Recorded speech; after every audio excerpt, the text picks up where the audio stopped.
दिन रात बैठ के ताश खेल रहे हैं, खैनी पर खैनी खा रहे हैं, और बार बार देश का क्या हुआ, देश का क्या हुआ, देश का क्या होगा।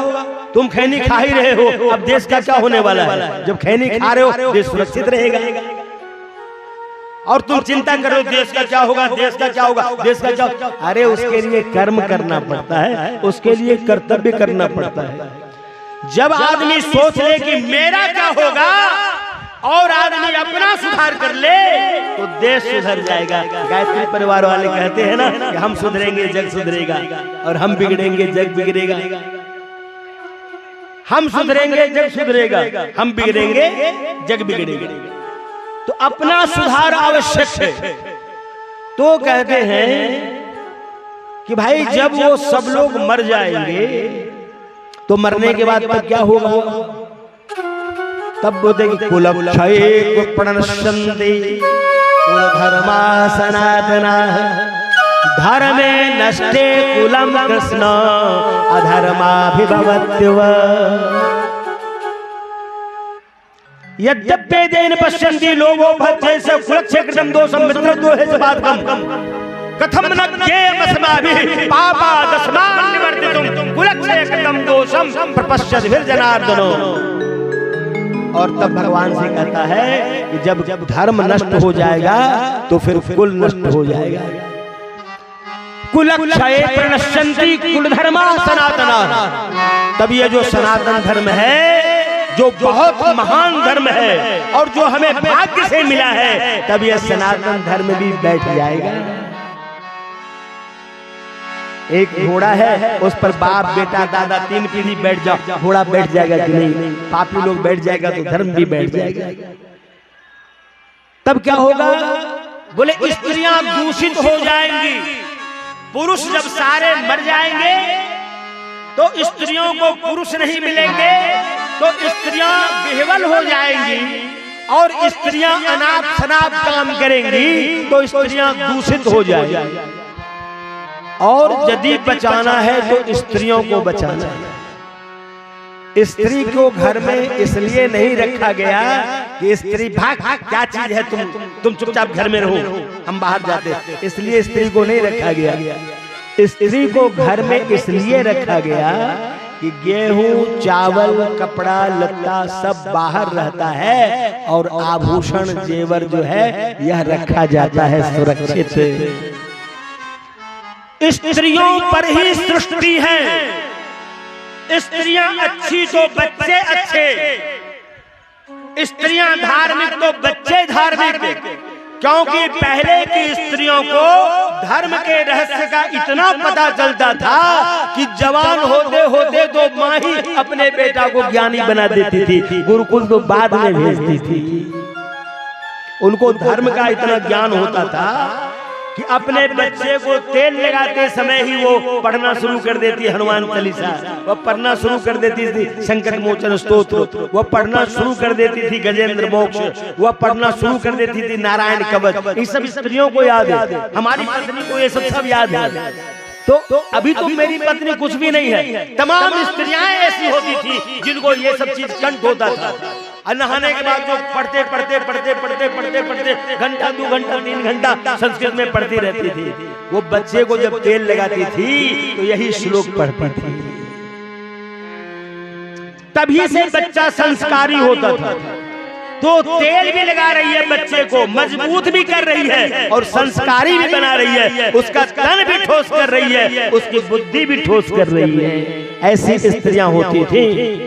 तब कहा जाता था उस समय में कि सबसे पहला पाठशाला माँ है। अब माँ पहला पाठशाला नहीं है। क्यों? कि बच्चा पलंग पर सोया हुआ है, अब माँ 4 को बुला करके गपशप कर रही है, चाय पी रही है, वो उसका झूठ उसके कान में, उसकी झूठ उसके कान में, उसकी झूठ उसके कान में, सबके घर का कचरा जो है कचरा करके और सब चली जाती है। ये पाठशाला कैसे है? ये पाठशाला कैसे? धर्मे नष्टे कुलम कृष्णो अधर्मो विभवत्युव। धर्म का नाश इसलिए मत होने दीजिए कि अधर्म आपका हॉबी हो जाएगा। अधर्माभिभवात् कृष्ण प्रदुष्यन्ति कुलस्त्रियः। एक बात बोलिए, स्त्रियां पहले भी थी और आज भी थी। गलत काम करने में स्त्रियों को कितनी लाज लगती थी पहले। कैठो बेटी भागती थी, बाप पर मुकदमा करती थी। आज 100% किसी को झांप तोप के विवाह कर दो और कोई भाग गया तो फिर वो ऐसा, लेकिन 100%। इसका कारण क्या है? इसका कारण क्या है? पहले भी लड़की थी, आज भी लड़की है। ऐसा नहीं कि आज जो लड़की है वही लड़की है, पहले लड़की नहीं थी। घर में धर्म का इतना माहौल था, धर्म का इतना माहौल था कि उन बच्चियों का मन धर्म के माहौल के कारण शांत रहता था, उसका विवेक शांत रहता था। अब घर में कोई धर्म का माहौल नहीं है, कोई भजन नहीं है, कोई पूजन नहीं है, खाओ और बाथरूम जाओ, यही रह गया है। इसके कारण, धर्म नहीं होने के कारण घर में अधर्म फैल गया, और जब अधर्म फैल गया तो बेटा भी भाग रहा है और बेटी भी भाग रही है। बाप के हाथ कोई नहीं लग रहा है, न बेटा हाथ लग रहा है न बेटी हाथ लग रही है। कारण क्या है? कारण हम ही हैं, क्योंकि हमने अपने घर में अधर्म का माहौल पैदा किया। आज यदि हमारे घर में धर्म का माहौल होता तो हमारी बेटियां विवेकी होती, वो समझती ये सब तो आगंतुक हैं, ये तो कल फिर मिल जाएगा। माँ से बड़ा दुनिया में, बड़ी दुनिया में कौन है? बाप से बड़ा दुनिया में कौन है? माँ ने सारा जीवन समर्पित कर दिया। अरे प्रेम करना है तो माँ से ज्यादा प्रेम करने वाली और कौन हो सकती है? और माँ से ज्यादा प्रेम किससे किया जाए? पिता से ज्यादा प्रेम किससे किया जाए? यहाँ तो लड़की से भाग रही है और दरोगा जी को कर रहा है, मेरे बाप को जेल में डाल दीजिए, मेरे भाई को जेल में डाल दीजिए, ये लोग हमको मरवा देंगे। ये परिस्थिति आपने, हमने पैदा किया है। भगवान ने कहा कि जब अधर्म बढ़ेगा ना, जब धर्म नहीं करोगे ना, तो अधर्म तुम्हारे घर को ढक देगा, अधर्म तुम्हारे घर को ढक देगा। अधर्माभिभवात् कृष्णो प्रदुष्यन्ति कुलस्त्रियः। और जब घर में अधर्म हो जाएगा तो सबसे बड़ा अधर्म होगा कि बच्चा भाग करके शादी करेगा, बेटियां किसी के साथ भाग जाएंगी, और तुम न विवाह के अधिकारी रहोगे न पिंडदान के अधिकारी रहोगे, ना तुम बेटी का कन्यादान करने के योग्य होगे, कन्यादानम महादानम, और ना तुम बेटा के हाथ से पिंड लेने के बराबर रहोगे। स्त्रीषु दुष्टासु वार्ष्णेयो जायते वर्ण शंकर। वर्ण शंकर किसको कहते हैं? जब अग्नि जलती है, वेद मंत्र होता है, दोनों कुलों के पुरखे बड़े बुजुर्ग होते हैं और ब्राह्मण होता है, और सब जो स्त्रियां होती हैं वो गाती हैं, बजाती हैं, और फिर जो अनुष्ठान होता है उससे स्त्री को पुरुष के साथ रहने का सर्टिफिकेट मिलता है। इतना नमक मत खाओ, इतना 4 दिन ऐसे रहो, उसके बाद ऐसे रहो, यहाँ घूमो, इस पेड़ के पास जाओ, यहाँ गंगा जल भरो, यहाँ ऐसा करो। यानी एक स्त्री को पुरुष से मिलने के ये सारे नियम हैं। इन सारे नियमों का यदि पालन होता है, जैसे पढ़िए भी, फॉर्म भी भरिए, परीक्षा भी दीजिए और तब आपको रिजल्ट मिलेगा, उसी प्रकार से यह सारा नियम कानून होता है, तब एक माने जो है सो सर्टिफिकेट मिलता है। क्या माने? जाओ, अब तुम दोनों एक साथ रह सकते हो, अब दुनिया के किसी कोने में जा सकते हो, अब तुम्हारे ऊपर कोई ताक झांक नहीं, अब तुम्हारे पर कोई बंदिश नहीं, आज दिन से तुम दोनों पति पत्नी हुए। इसके गर्भ से जो बच्चा होता है वो बालक होता है, वो पुत्र होता है, वो पुत्री होती है। इधर भाग के उसके साथ गए, उधर भाग के उसके साथ गए, एक बच्चा वहां से पैदा किया, एक बच्चा उधर से पैदा किया, और 3 बच्चा लेकर के पुराना पति के पास आ गए। इसको कहते हैं बिना नियम कानून के जो होता है, इसको वर्ण संकर कहते हैं।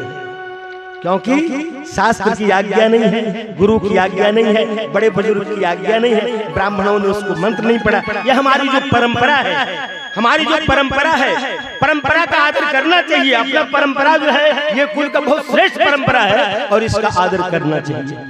तो मैं आपसे निवेदन कहूंगा, जितने लोग हैं कोई मतलब नहीं, और लोग लेने से लाख आदमी हो जाए, मुझे कोई खाना देगा क्या? मुझे कोई कुछ देगा क्या? नहीं। मेरे लिए 5 आदमी भी काफी है, मेरे लिए 10 आदमी काफी है, मेरे लिए 15 आदमी भी काफी है।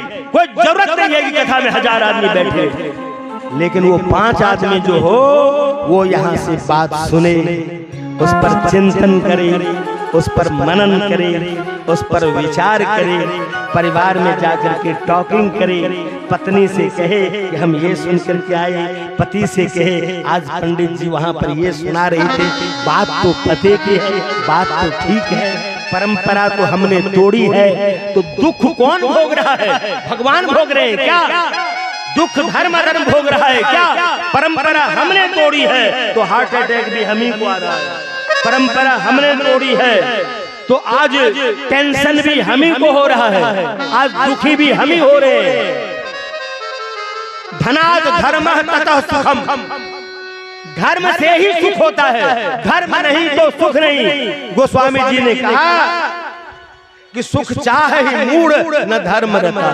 देखो ये मूर्ख को देखो, ये धर्म नहीं करता है लेकिन ये सुख चाहता है, ये धर्म नहीं करता है लेकिन ये सुख चाहता है। कभी कभी थोड़ी देर के लिए सुख हो जाएगा, 10-20 हजार रोज लाइएगा गलत तो पत्नी हंस करके स्वागत करेगी और आपको प्यार करेगी, पत्नी पैसा लेकर के प्यार करेगी। और जिस दिन आपका पैसा बंद हो जाएगा उस दिन वही पत्नी आपकी दुश्मन हो जाएगी, क्योंकि आपने तो आदत बिगाड़ दिया है ना खर्चा करने का, ये करने का।